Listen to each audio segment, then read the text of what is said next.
చూడండి, నిర్గమాకాండము 14 అధ్యాయము 13 వచనం చదువుదామా. అందుకు మోషే, భయపడుకుడి, యెహోవా మీకు నేడు కలగజేయు రక్షణను మీరు ఊరక నిలుచుండి చూడుడి. మీరు నేడు చూచిన ఐగుప్తులను ఇక మీదట మరి అన్నడును చూడరు. యెహోవా మీ పక్షమున యుద్ధము చేయను, మీరు ఊరకనే ఉండవలనని ప్రజలతో చెప్పాను. Praise the lord. ఇంకా నా వైపు చూడండి. ప్రియమైన దేవుని బిడ్డలారా, 400 సంవత్సరాలు ఇజ్రాయెల్ ప్రజలు, దేవుని ప్రజలు, అబ్రహాము సంతానం 400 సంవత్సరాలు ఐగుప్తు దేశంలో బానిసలుగా ఉన్నారు. దేవుడు అబ్రహాముకు వాగ్దానం చేసినాడు, ఇస్సాకుకు వాగ్దానం చేసినాడు, యాకోబుకు వాగ్దానం చేసినాడు. ఏమని? ఇదో మీరు చూసే ఈ దేశమంతా, ఈ భూమినంతా నేను మీ పిల్లలకు, మీకు స్వాస్థ్యంగా, ఆస్తిగా ఇస్తానా. ఇక్కడ నీ ప్రజలంతా, నీ పిల్లలందరూ ఇక్కడ ఈ దేశాన్ని స్వతంత్రించుకొని ఇక్కడ ఉంటారని దేవుడు చెప్పినాడు. అయితే ఇజ్రాయెల్, యాకోబు తర్వాత యాకోబు 12 మంది పిల్లలు, యాకోబు 12 మంది సంతానం ఇజ్రాయెల్ అంటారు వాళ్ళని. వాళ్ళు ఐగుప్తులో బానిసలుగా ఉన్నారు. ఐగుప్తులో బానిసలుగా ఉన్నప్పుడు వాళ్ళ బాధ, వాళ్ళ శ్రమ, వాళ్ళ కష్టము, వాళ్ళ కన్నీళ్ళు, వాళ్ళ రోదన, ఐగుప్తు ప్రజలు వాళ్ళను పెట్టే బాధ వాళ్ళు తట్టుకోలేక దేవుని దగ్గర ప్రార్థన చేసినారు. ప్రభా, నువ్వు అబ్రహాముతో మాట ఇచ్చినావు, నిబంధన చేసినావు, ఇదో మాకు కానాను దేశమును ఇస్తానని వాగ్దానం చేసినావు కదా. అయితే మేము ఎందుకని ఐగుప్తులో బానిసలుగా ఉన్నాము? మమ్మల్ని విడిపించవా? మేము ఇక్కడే చనిపోవాలనా? మాకు విడుదల లేదా? మాకు స్వతంత్రత లేదా? అయ్యా, మేము వీళ్ళ కాళ్ళ కింద మేము ఉండిపోవాల్సిందేనా అని వాళ్ళు ప్రార్థన చేసినప్పుడు, నిర్గమాకాండము 2వ అధ్యాయం ఆఖరి వచనాలలో ఉంటది. మొదటి వచనాలలో దేవుడైన యెహోవా వారి మొరను విన్నాడంట. దేవుడు వారి మొరను విని మోషే అనే ఒక వ్యక్తిని దేవుడు ఎన్నుకొని, మోషే, ఇదో ఐగుప్తులో ఉన్న నా ప్రజల మొరను నేను విన్నాను, వాళ్ళ నిట్టూర్పులు నేను చూశాను, వాళ్ళను విడిపించడానికి నేను నిన్ను ఎన్నుకున్నాను.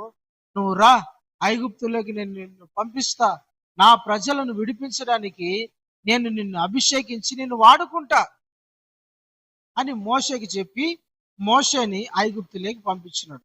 ఐగుప్తులో ఫరో దగ్గరికి మోషే పోయినాడు. అయ్యా, దేవుడు మా ప్రజల్ని విడిపించమని చెప్పినాడు, నువ్వు మర్యాదగా విడిచిపెట్టాను. అయితే ఫరో రాజు కదా, ఎవరా నువ్వు నా దగ్గరికి వచ్చి ఈ ప్రజల్ని విడిపించమంటావు? దేవుడు ఎవరు నువ్వు పో అన్నాడు. దేవుని దగ్గర పోయి మొరపెట్టాడు. ప్రభు, ఏంది ప్రభు వాడు నాకు వ్యతిరేకంగా మాట్లాడుతున్నాడు, నువ్వేమో ఆడిపోయి ఫరోకు చెప్పమన్నావు, వాడు చూస్తే, ఆ ఫరో చూస్తే నా మీద వ్యతిరేకంగా మాట్లాడుతున్నాడు. ఎవరు దేవుడు, ఎవరు యెహోవా, ఎవరు నువ్వు అంటున్నాడు? ఏంది ప్రభు అంటే, నువ్వు భయపడద్దు, ఇదో కర్ర తీసుకొని పోయి ఆ ఫరో దగ్గర పోయి అది పాము అవుతుందని. అట్లా దేవుడు మోషే ద్వారా ఐగుప్తులో 10 అద్భుతాలు చేపించినాడు. 10 అద్భుతాలు.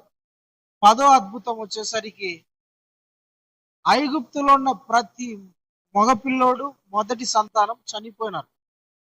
10వ అద్భుతం చూసేసరికి ఫరో హృదయము ఏమైపోయిందని తెలుసా? దేవునికి భయపడిపోయి ఈ ప్రజలను విడిపించాలని, ఈ ప్రజలకు విడుదల ఇవ్వాలని ఇజ్రాయెల్ ప్రజల్ని పంపించేసినాడు.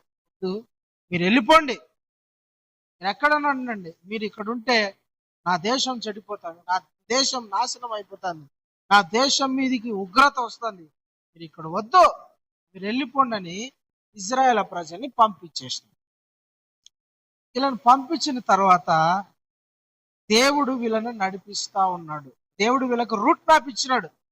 మీరు ఇటు వెళ్ళాలరా బాబు, ఈ ప్రాంతంలో ఇటు తిరగాల, ఈ సముద్రం దగ్గర. రూట్ మ్యాప్ మోషేకి ఇచ్చినాడు. రూట్ మ్యాప్ మోషేకి ఇచ్చినాడు. హల్లెలూయా. ఒకసారి మొదటి వచనం చదవండి, 14వ అధ్యాయం మొదటి వచనం. మరియు యెహోవా మోషేతో ఇలాగ సెలవిచ్చెను, ఇశ్రాయేలులు తిరిగి ఆ ఇహాహీరోతు ఎదుటను అనగా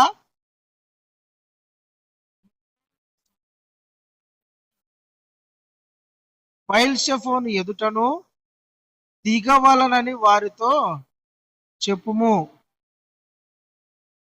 దాని ఎదుట సముద్రము యొద్ద వారు దిగవలను. అయితే ఫరో ఇశ్రాయేలులను చాలండి. Praise the lord. మోషేతో దేవుడు చెప్తున్న మాట, దేవుడు వాళ్ళని విడిపించినాడు, వీళ్ళు హ్యాపీగా వెళ్ళిపోవాలా. అయితే దేవుడు ఒక మాట చెప్పినాడు మోషేతో, మోషే ఎర్ర సముద్రము దగ్గరకు పోయి వీళ్ళని పెట్టు, అక్కడికి పోయి ఉండమను. అదెందుకు ప్రభు? ఎర్ర సముద్రం దగ్గరికి ఎందుకు ప్రభా? ఎర్ర సముద్రం దగ్గరికి పోయి ఇజ్రాయెల్ ప్రజల్ని అక్కడ ఉండమను. నేను ఫరో హృదయం కఠినం చేస్తా. వాడు మాటి మాటికి మిమ్మల్ని లేకోకుండా చెయ్యాలనుకుంటున్నాడు. మిమ్మల్ని ఏమనుకుంటున్నాడు? మిమ్మల్ని నాశనం చేయాలని వాని ప్లాన్. కాబట్టి వాని హృదయం, ఫరో యొక్క హృదయం నేను కఠినం చేస్తా. కొంతమంది హృదయం కఠినం అయిపోతుంది చూడండి. ఎన్నిసార్లు చెప్పినా కూడా వినరు. వాళ్ళు పట్టుకునిందే జరగాల, వాళ్ళు చెప్పిందే జరగాల. అది నష్టం నాయనా అని చెప్పినా కూడా వినరు. లేదు, ఇదే జరగాల్సిందే అంటారు. అట్లా పోతే తప్పురా బాబు అన్నా కూడా లేదు లేదు నేను అట్లనే పోతా. నానా బండి కొనుక్కోద్దురా, దానివల్ల నీకు ఆ ఈఎంఐలు కట్టుకోలేరా, ఎందుకురా ఇబ్బంది పడితే, లేదు నాకు అదే కావాలంటాడు. వద్దమ్మాయి డ్రెస్ వద్దమ్మా, లేదు అదే కావాలంటాడు. అక్కడికి వద్దురా బాబు అంటే, లేదు నానా నేను ఆడికే వెళ్తా అంటాడు. కొంతమంది హృదయం కఠినమైంది, వాళ్ళు ఏమి చెప్తేది జరగాల్సింది అంటాడు. ఈ ఫరో హృదయం కూడా కఠినమైంది. దేవుడే కఠినం చేశాడంట, దేవుడే కఠినం చేశాడు. ఇజ్రాయెల్ ప్రజలు అందరూ పోయి ఆడున్నారంటే తెలిసిన ఎర్ర సముద్రం ఎదురుగా దిగినారు. దేవుడు చెప్పినాడు, మోషే ఫరో హృదయం కఠినమవుతుంది. ఆ ఫరో ఏం చేస్తారంటే మరలా మీ కాడికి వస్తాడు మిమ్మల్ని చంపడానికి, లేదంటే మిమ్మల్ని మళ్ళా బానిసలుగా తీసుకోవడానికి మీ దగ్గరికి వస్తాడు అని చెప్పినాడు. అదేంది ప్రభా, ఇప్పుడే కదా ఫరో నుండి విడిపించినావు, నిన్ననే కదా ఫరో నుండి మమ్మల్ని విడిపించినావు, ఈ బానిసత్వం నుండి, ఈ దరిద్రము నుండి, ఈ కష్టము నుండి, నాయనా ఈ కన్నీళ్ళ నుండి, శ్రమల నుండి ఇప్పుడే కదా మమ్మల్ని విడిపించినావు, మళ్ళా మమ్మల్ని ఫరో జరుగుకోవడం ఏంది నాయనా? నువ్వు ఊరక నిలబడిపోయి ఆడు ఉండిపో అని చెప్పాడు దేవుడు. Praise the Lord. హల్లెలూయా. ముందర గొయ్యి వెనకల నుయ్యి అంటారు చూసినావా? ముందర గొయ్యి నుయ్య, ముందర నొయ్యి వెనకల గొయ్యి. ముందర చూసినా ప్రాబ్లం ఉంది, సమస్య ఉంది, వెనకలు చూసినా సమస్య ఉంది. ఇట్లా ముందుకు పోలేరు, ఇట్లా వెనక్కి పోలేరు. ముందు చూస్తే సముద్రం ఉంది, సముద్రం దాటలేరు. వెనక్కి చూస్తే ఫరో సైన్యం ఉంది, తరుముకుంటా వస్తుంది. దేవుడు ఏమన్నాడు? ఈ సముద్రం కాడే ఉన్నాడు. దేవుని రూట్ మ్యాప్ చూడండి ఎట్లుందో, సమస్యలు గుండా తీసుకోపోయినట్లే ఉంది. మమ్మల్ని విడిపించినట్లే విడిపించి మళ్ళా వాళ్ళకి చేతికి అప్పగిస్తానడేమో అన్నట్లుంది. దేవుడు మమ్మల్ని విడిపించినాడు కరెక్టే, మమ్మల్ని ఏదో ఒక రూట్లోకి తీసుకోకుండా ఎర్ర సముద్రం దగ్గరికి ఎందుకు తీసుకొచ్చినాడు అన్నట్లుంది. పిల్లరా, ఒక్కొక్కసారి దేవుని ప్లాన్ మనం దేవుని ఉద్దేశము, దేవుడు మనల్ని నడిపించే విధానమును మనం అర్థం చేసుకోవాలా. హల్లెలూయా, హల్లెలూయా. ఈ ఎర్ర సముద్రం దగ్గర ప్రజలు నిలబడినారు, వెనక నుంచి ఫరో సైన్యం తరుముకుంటాను. దేవుడు చెప్పినాడు, మోషేతో చెప్పినాడు, మోషే ఇక మీదట ఫరో సైన్యం, ఐగుప్తు ప్రజలు ఫరో సైన్యం లేకోకుండా నేను చేస్తా. మీకు శత్రువు అనేవాడు ఉండకోకుండా నేను చేస్తా. మిమ్మల్ని బానిసలుగా చేసుకుని ఆడుకున్నారు చూస్తారా, మిమ్మల్ని నలిపినారు చూస్తారా, మీ కష్టాన్ని తిన్నారు చూస్తావా, మీరు పని చేసిన కూలిని ఇయ్యలే చూస్తావా, ఆ ఫరో సైన్యం అనేవాడిని నేను లేకోకుండా చేస్తా. మీరు ఎర్ర సముద్రం కాడ నిలబడండి. వాడు ఎంత రథములతో రాని, ఎంత బలముతో రాని, ఎంత సైన్యముతో రాని, నేను వాళ్ళని మట్టి కల్పిస్తా ఈరోజు అని దేవుడు చెప్పినాడు. హల్లెలూయా. కానీ దైవజనుడు ఆడికి పోయి నడిపించాడు. దైవజనుడు పాస్టర్ గారు మోషే ప్రవక్త ఈ 20 లక్షల మందిని తీసుకుపోయి ఆడు నిలబెట్టినాడండి. సముద్రం ఎదురుగుంది, ఫరో సైన్యం వెనకలుంది. ప్రజలు చూస్తారు, సముద్రం ముందుంది, వెనకాల ఫరో సైన్యం. మోషే దగ్గర పోయినారు. మోషే, యాడికి పిలుచుకొచ్చినావు మమ్మల్ని? నీకేమన్నా తలకాయ పని చేస్తుందా? బుర్ర ఏమన్నా పని చేస్తుందా? ఆలోచన ఏమన్నా చెడిపోయిందా? ఇంతమంది ప్రజలను చూసి ఎట్లా నడిపించాలో నీకు తెలియదా? మమ్మల్ని అడిగితే మేము రూట్ మ్యాప్ చెప్పేవాళ్ళం కదా. మమ్మల్ని అడగకుండా నీ సొంత ప్రయత్నాలు, నీ సొంత నిర్ణయం ఏంది? కొంతమంది పెద్దలు అనేవాళ్ళు ఉంటారు కదా, ఉంటారా ఉండరా? ఉంటారు కొంతమంది. వాళ్ళు ఏంటంటే, మమ్మల్ని అడగాలయ్యా, నువ్వు నీకేం తెలుసు పిల్లకాయవు, మమ్మల్ని అడుగు మేము చెప్తాం. మా వయసు అంత లేదు నీ వయసు, మా వయసు అంతా లేదు నీ వయసు, నీకేం తెలుసు? నీకు రూట్ తెలియదు, నీకు ఎట్లా నడిపించాలో తెలుసు. బయటికి పిలుచుకొచ్చినావు ఎలాగో, కానీ నీకు తెలియనప్పుడు మమ్మల్ని అడగాలి కదా. మమ్మల్ని అడిగితే మేము చెప్తాం కదా. ఇప్పుడు చూడు, ముందుకు పోలేము, వెనక్కి తిరగలేము. ముందుకు పోతే సముద్రం ఉంది, వెనక్కి పోతే సైన్యం ఉంది. ఇట్లా వెనకాల చంపుతారు. మా అంతా మేమన్నా సూసైడ్ చేసుకోవాలా, లేదంటే వాళ్ళ చేతులన్నా సావాలా? వీడికి తీసుకొచ్చి పెట్టాం, ఏం చేయాలా? మోషే మీదంగా ఏడ్చి పెడతానారండి. భయంకరంగా తిడతాన్నారు మోషేని, దైవజనుడిని. ఈయన్ని నమ్ముకొని వచ్చినారు మీరంతా. బలెవాడిని పిలుచుకొచ్చుకున్నారు, బలెవాడిని నమ్మినారు. ఉందిలేక మీకు, మనకుంది కథ. చూడండి, మోషే మీద సనిగి పెడతాను. మాకు ఐగుప్తులో సమాధులు లేకనా మేము వీడికి వచ్చినాం. ఆడనే బానిసలుగా బతుకుంటే ఆడే బాగుంది కదా, మాకేంది సావు అని మోషే మీద సనగడం మొదలు పెట్టినారండి. దైవజనుని మీద సనగడం మొదలు పెట్టారు. అయితే దేవుడు అంటాడు, మోషే ఊరక నిలబడి ఏం చేయాలంట? ఊరక నిలబడి నేను చేసే రక్షణను కనులారా చూడమను. హల్లెలూయా. నేను చేసే రక్షణను కన్నులారా చూడమను. వాళ్ళను మౌనంగా ఉండమను. అరవద్దని చెప్పు, సనగద్దని చెప్పు, గొనగద్దని చెప్పు, ఎదురు తిరగద్దని చెప్పు, మౌనం ఉండమను. నేను ఈరోజు చేసే కార్యాలను, రక్షణను మీరు కన్నులారా చూస్తారు, మీరు మౌనంగా ఉండనని చెప్పమని అన్నాడు. మౌనంగా ఉండమని చెప్పాలను. హల్లెలూయా. ఇజ్రాయేల్ ప్రజలను ఎప్పుడైతే మీరు బాగా అధ్యాయం ఇంటికి వెళ్ళిన తర్వాత చదువుకోండి. ఇజ్రాయేల్ ప్రజలు ఐగుప్తులో నుంచి బయటికి వచ్చిన తర్వాత, అంటే ఐగుప్తు బార్డర్ అట్లా బయట అడుగు పెడతానే వాళ్ళని ఏం వెంబడించిందని తెలిసిన? ఒక మేఘము వెంబడించిందంట. ఇది ఒక మేఘము వాళ్ళని వెంబడించింది. ఆ సైన్యం ఒక గుంపు ఇట్లా పోతున్నారు అనుకోండి, ఒక 20 లక్షల మంది. వాళ్ళ తలల మీద ఏముందంటే తెలిసిన? మేఘము అట్లా వాళ్ళ ముందు పోతా ఉందంటండి. ఐగుప్తులోంచి బయటకు వస్తానే, అంటే వాళ్ళని నడిపించేది ఎవరు? దేవుడు. దేవుని ప్లాన్లు చాలా గంభీరంగా ఉంటాయి, ఆశ్చర్యంగా ఉంటాయి. చూడండి, ఐగుప్తు ప్రజలు ఆడికి వచ్చి నిలబడినారు.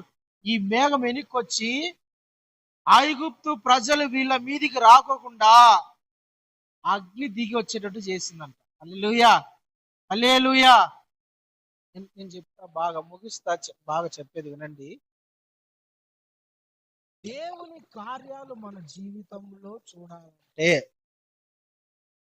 మన జీవితంలో దేవుడు మన జీవితంలో అద్భుతాలు చేయాలంటే, మనము దేవుని కార్యాలను కన్నులారా చూడాలంటే మనం ఏం చేయాలి తెలిసిన? ఊరకుండా ఉండాలా, ఊరకుండాల, మౌనంగా ఉండాల, సైలెంట్గా ఉండాల. మనము సైలెంట్గా ఉన్నప్పుడే దేవుని కార్యాలు చూస్తాం. మనం ఊరుకున్నప్పుడే దేవుడిచ్చే రక్షణను చూస్తాం. మనం ఊరుకున్నప్పుడే మన జీవితంలో దేవుడు అద్భుతాలు చేయడము చూస్తాం. వీళ్ళు అనుకున్నారు, ఏంది ప్రభు వీడికి తెచ్చి ముందు సముద్రం పెట్టినాడు, వెనకాల ఫరో పెట్టాడు. మన జీవితంలో అట్లాంటి ఎదురైతాయి. ప్రార్థన చేస్తాం, ప్రభువా నన్ను విడిపించిన ఆయన, నా కుటుంబాన్ని బాగు చేయను, నా కుటుంబాన్ని, ఏదైనా సంథింగ్ ఏదో ప్రార్థన చేస్తూ ఉంటాం. కానీ దానికి భిన్నంగా ఆపోజిట్ గా కొన్ని కార్యాలు జరుగుతూ ఉంటాయి. ఆపోజిట్ గా భిన్నంగా జరుగుతాయి. మనం చేసిన ప్రార్థన ఒక రకంగా ఉంటది, మనం నడిచే లేదంటే దేవుడు నడిపించే విధానం ఇంకో రకంగా ఉంటది. దేవుడు వీళ్ళని విడిపించినప్పుడేమో వీళ్ళు సంతోషంగా బయటకు వచ్చారు. కానీ సంతోషంగా బయటకు వచ్చి ఎక్కడికున్నారు? సముద్రం ముందున్నారు, వెనకాల సైన్యం ఉంది. చూడండి, భయము మధ్య ఉన్నారు, దిగులు మధ్య ఉన్నారు, ఏం చేయాలో తెలియని పరిస్థితి. కలను వీళ్ళని నడిపించేది ఎవరు? దేవుడే. మన పరిస్థితులు అట్లే కనపడతాయి ఒకసారి.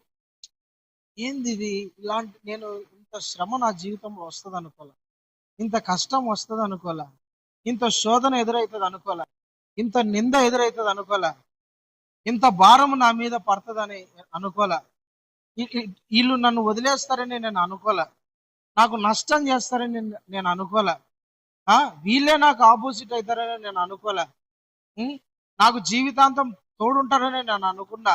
కానీ ఏంది పరిస్థితి ఇట్లయిపోయింది? నాకు ఆధారం ఇదే అనుకున్నా, పోయిందే అన్న సిచ్యువేషన్స్ ఎదురైతాయి ఒక్కొక్కసారి.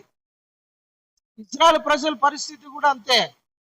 బయటికి వచ్చినప్పుడు వాళ్ళ ఆనందంతోనే వచ్చారు, కానీ దేవుడు వాళ్ళను నడిపించే మార్గం చూడండి. హల్లెలూయా. దేవుని ప్లాన్ ఎలా ఉంది తెలిసిన? నీ ఎదురుగానే శత్రువులు, నీ ఎదురుగానే సముద్రం, రెండు ఉంటాయి. సమస్యల మధ్య దేవుడు నిన్ను పెడతాడు. నీకు సమస్యలే వద్దనుకుంటున్నావా? సమస్యలు వద్దా? నీకు కష్టాలు వద్దా? శ్రమలు వద్దా? శోధనలు వద్దా? నిందలు వద్దా? అవమానాలు వద్దా? వద్దా ఇవన్నీ? నువ్వు వద్దనుకుంటున్నా దేవుడి కార్యాలు నా జీవితంలో వద్దు అనుకుంటాను. దేవుడు ఇజ్రాయెల్ ప్రజల్ని సమస్యల మధ్యలో పెట్టినాడు. సముద్రం ఒక సమస్య, వెనకల శత్రు సైన్యం ఒక సమస్య, మధ్యలో దేవుడు పెట్టాడు వీళ్ళను. ప్రియులరా, మనకు శ్రమలు వద్దనుకున్న దేవుని కార్యాలు మనం చూడలేము, దేవుని మహిమను చూడలేం, దేవుడు మన జీవితంలో చేసే అద్భుత కార్యాలను మనం చూడలేం. మనము శ్రమలలో, ఇప్పుడు అనుభవిస్తున్న శ్రమలను మనము చూసి భయపడకూడదు. నా జీవితంలో దేవుడు ఏదో ఒక మహిమ గల కార్యాలు చేయబోతున్నాడు, నా జీవితంలో దేవుడు ఏదో ఒక మేలు చేయబోతున్నాడు, నా జీవితంలో దేవుడు ఆయన ద్వారా నా ద్వారా ఆయన ఏదో మహిమ తెచ్చుకోబోతున్నాడు, నా శత్రువు అనేవాడిని లేకోకుండా చేయబోతున్నాడు అని నువ్వు అనుకోవాలా. హల్లెలూయా, దేవునికి స్తోత్రం. శ్రమల మధ్య, కష్టాల మధ్య, నిందల మధ్య, శోధనల మధ్య, అవమానాల మధ్య, రోగాల మధ్య, వ్యాధుల మధ్య నువ్వు ఉన్నావంటే కారణం ఏంటంటే నీ జీవితంలో దేవుని మహిమ బయలుపరచబడే దినము దగ్గరకు వచ్చిందని అర్థం. నీ జీవితంలో దేవుడు మహిమ పొందే టైం దగ్గర పడింది. నువ్వు దేవుని కార్యాలను కళ్ళారా చూసే టైం దగ్గర పడిందని అర్థం. నువ్వు ఏదో నాశనం అయిపోవడానికి, పతనం అయిపోవడానికి, చెడిపోవడానికి, పడిపోవడానికి ఆ శ్రమలు నీ జీవితంలోకి రాలా. దేవుడు దానికోసం కాదు అనుమతించింది. ఎగ్జాంపుల్, నీకు ఒక రోగం వచ్చింది అనుకోండి, అది నిన్ను పాడు చేయడానికో నీకు నష్టం చేయడానికో కాదు వచ్చింది, దాని ద్వారా దేవుడు మహిమ పొందుతాడు. దాని ద్వారా దేవుని కార్యాలను, దేవుని శక్తి ప్రభావాలను నువ్వు చూస్తావు కళ్ళారా. హల్లెలూయా, హల్లెలూయా. వీళ్ళు సముద్రముకు శత్రువులకు మధ్యలో నిలబడినారు. దేవుడు చెప్తున్నాడు, ఏమంటున్నాడు? ఊరక నిలబడి నేను రక్షణ కలుగజేస్తా చూడండి అని. ఏం చేయాలి ప్రభా? ఎర్ర సముద్రం దాటదాం, పడవలు లేవు. సముద్రం దాటాలంటే ఏం చేయాలా? పడవలేదు. శత్రువులు ఎదురు వస్తారు, వాళ్ళని చంపాలంటే మాకు యుద్ధం తెలిసింది కాదు, మేము ఏ రోజు యుద్ధం చేయలే, కత్తి తిప్పిన వాళ్ళం కాదు, డాలు పట్టిన వాళ్ళం, ఈట విసిరిన వాళ్ళం కాదు, యుద్ధం తెలియదు నాయన. ఒక ఏం తెలియని వ్యక్తిని తీసుకొచ్చి మ్యాప్ ఇచ్చి బిల్డింగ్ కట్టమంటే కడతాడా? దానికి మేస్త్రి పని తెలియాల కదా. ఏమి తెలియని వ్యక్తికి తీసుకొచ్చి, బుక్ తీసుకొచ్చి లెసన్ చెప్పమంటే చెప్తాడా? బైబిల్ ఇచ్చి వాక్యం చెప్పమంటే చెప్తాడా? దాని గురించి తెలియాలి. ఇజ్రాయెల్ ప్రజలకు యుద్ధం తెలియదు, వాళ్ళు ఏ రోజు పడవలు నడిపిన వాళ్ళు కాదు, శ్రమల మధ్య ఉన్నారు వాళ్ళు. దేవుడు అప్పుడు చెప్పాడు, ఊరక నిలబడు. ఇది శ్రమలు అనుమతించబడినప్పుడు నీ జీవితంలో ఎదురయ్యే శోధనలు, నిందలు, అవమానాలు, కష్టాలు, కన్నీళ్ళు ఇవన్నీ నీ జీవితంలోకి వస్తానంటే ఏం చేయాలి తెలుసునా? నువ్వు ఊరకుండా అవునాలా? ఏం చేయాలా? ఊరకుండా, ఊరికే ఉండాలి. ఏం చేయకూడదు, మౌనంగా ఉండాలి, సైలెంట్ ఉండాలా. టెన్షన్ పడకూడదు, భయపడకూడదు, తనకూడదు, ఎదురు తిరగకూడదు, మౌనంగా ఉండాలని. ఊరకుండు, నీ జీవితంలో నేను కార్యం చేస్తా ఉంటాడు. హల్లెలూయా, హల్లెలూయా. ఊరకుండండి అని చెప్పినాడు. మరో మరో మాటలు దేవుడు ఇజ్రాయెల్ ప్రజలందరూ చూస్తా ఉన్నారండి. ఊరగా ఏంది ఊరకుండమన్నావు మోసే? ఏమన్నా పిచ్చి పట్టింది అట్టట? నాకు వచ్చిన కష్టం నీకు వస్తే తెలుస్తుంది. ఏంది నాకు వచ్చిన కష్టము నీకు వస్తే తెలుస్తుందయ్యా. ఒక ఆమె వచ్చి అన్నారు,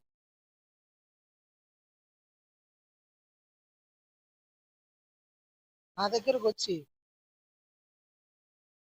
ఈ 2 రోజుల క్రిందటే, అన్నా నాకు వచ్చినంత కష్టం నీకు వస్తే నీకేం తెలుసు అన్నా అంటాంది. ఎవరో నాకు పక్కన మైండ్ లో పక్కన ఎలగడంలే కానీ ఎవరో మొత్తానికి నాకు వచ్చినంత కష్టం నీకు రాలేదన్నా, ఎవరు అనుభవించలేదన్న. నేను అప్పుడు బాబు,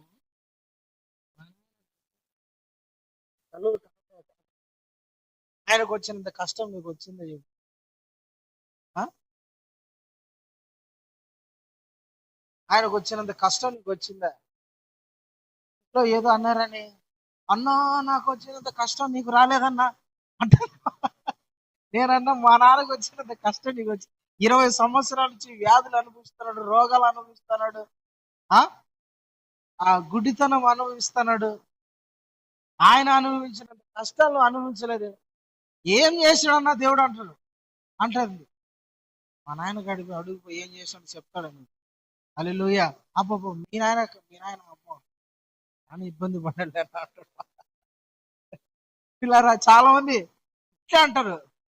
మోసే అంటున్నాడు ఊరగా నిలబడి చూడంటే, నీకేందయ్యా మోసే, తలకాయ ఏమన్నా పని చేస్తుందా లేదా? మా ప్లేస్ చేసే వాళ్ళు ఉన్నారు అట్లా. దేవునికి మహిమ కలుగును గాక.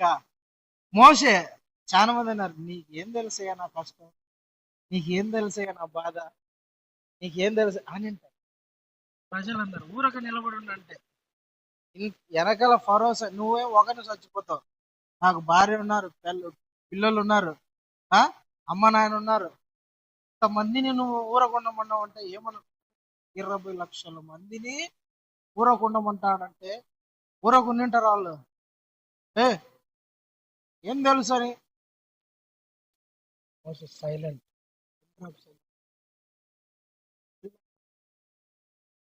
నా జీవితంలో ఎదురయ్యే శ్రమలను దీంట్లో నుంచి పాఠం ఏం నేర్చుకోవాలి?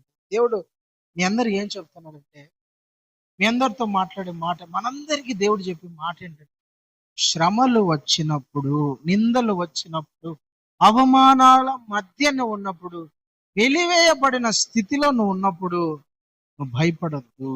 పరిస్థితులను బట్టి ఆ పరిస్థితులు నిన్ను భయపెడతాయి. సిచ్యువేషన్స్ నిన్ను భయపెడతాయి. ఆ పరిస్థితులు నిన్ను అట్లా మానసికంగా కృంగిపోయచ్చు.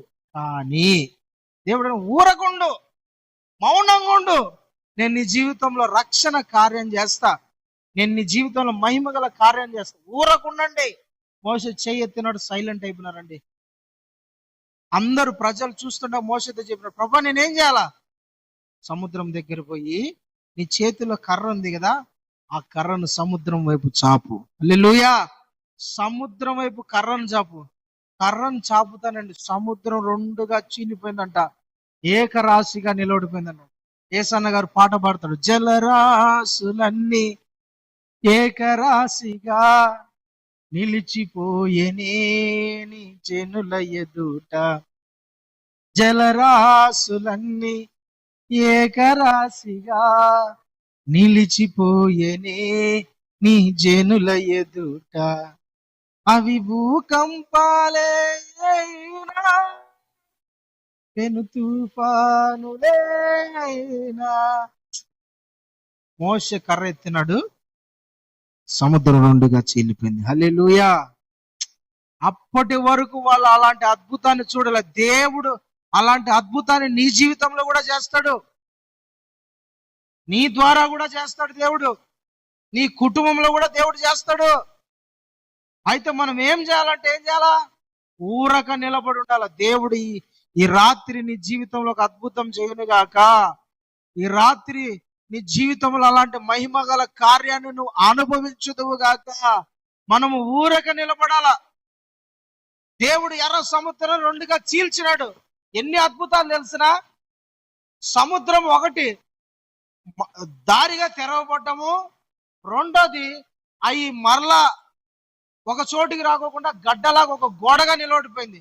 మూడోది సముద్రము భూమి లెవెల్ గా ఉంటుందా, డౌన్ కు ఉంటుందా? సముద్రంలోకి వెళ్తా ఉంటే డౌన్ ఉంటుందా, ఒకటే లెవెల్ గా ఉంటుందా? బండ పరుపు లాగా ఉంటుందా చెప్పండి? డౌన్ కు ఉంటది కదా, ఇట్లా లోతుకున్నట్టు ఉంటది. ప్రియమైన దేవుని బిడ్డలారా, సమభూమి, ఇది సమభూమిగా దేవుడు మార్చినాడు. రెండోది సముద్రము నీళ్లు భూమిపై నుంచి పక్కకు వచ్చినప్పుడు బుడదగా ఉంటదా, లేకపోతే గట్టి బుడద నేల సముద్రాన్ని దేవుడు ఆరిపో చేసినాడు. అది ఎట్లుందో తెలిసిన ఆరిన నేలగా దాని మీద ఇజ్రాయెల్ ప్రజలు నడుచుకుంటా పోతున్నారు. శత్రువులు కన్నులు చూసినాయి. ఇజ్రాయెల్ ప్రజలని వాళ్ళ దేవుడు ఎర్ర సముద్రంలో నడిపిస్తున్నాడు. చూడండి, నీ ద్వారా దేవునికి మహిమ వస్తుంది, నీ ద్వారా దేవుడు నామం గణపరచబడుతుంది, నీ ద్వారా దేవుని పొగుడుతారు.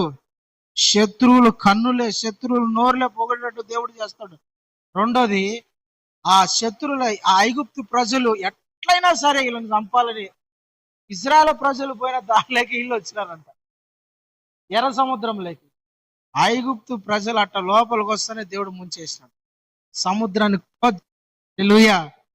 అంతవరకు వీళ్ళని చంపాలని ప్లానింగ్ లో ఉన్న ఐగుప్తు ప్రజలు ఇక లేరు. దేవుడు నిన్ను ఎవరైతే లేకుండా చేయాలని, లేదని సంథింగ్ నీకు విరోధంగా ఏదైనా చేయాలనుకుంటే దేవుడు వాళ్ళనే లేకుండా చేస్తాడు.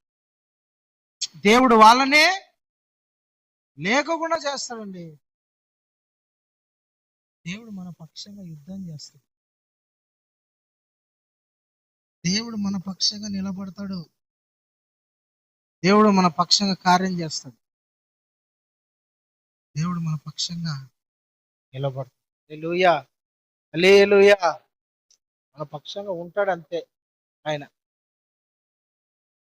నైజీరియాలో క్రైస్తవులను చంపుతా అంటే వరకు మౌనంగా ఏ దేశము కూడా క్రైస్తవులను చంపుతానని వాళ్ళకు మద్దతు తెలుపుదామని ఎవరు ఇలా 2020 రోజుల ముందు ట్రంప్ తన సైన్యాన్ని పంపించి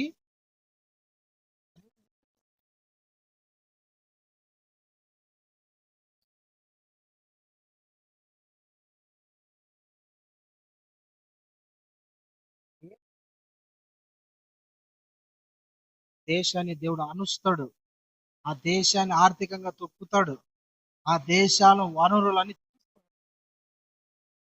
దేవునికి విరోధంగా, దేవుని ప్రజలకు విరోధంగా ఏ దేశం లేచినా, ఎవరు లేచినా వాళ్ళని దేవుడు ఏం చేస్తాడు?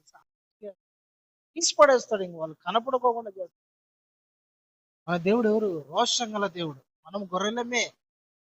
దేవుడు ఎవరు?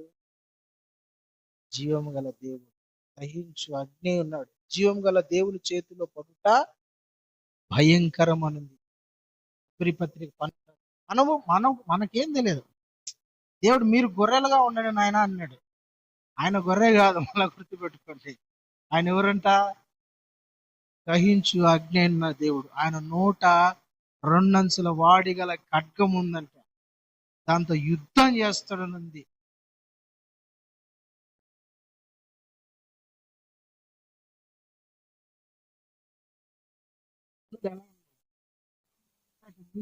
పొలుగులో నిప్పు నెట్టుంటది. దేవుడు తన ప్రజలకు విరోధంగా నిలబడితే ఉంటాడు అనమాట. హల్లెలూయా. మనం అనుకుంటాం ఆ శ్రమను చూసి, ఆ కష్టం ఇప్పుడు వచ్చే దాన్ని చూసి మనం ఏమనుకుంటామంటే అబ్బబ్బబ్బబ్బా నాశనం అయిపోతాం, ఈ శ్రమకు తట్టుకోలేకపోతానేమో అనిపిస్తుంది.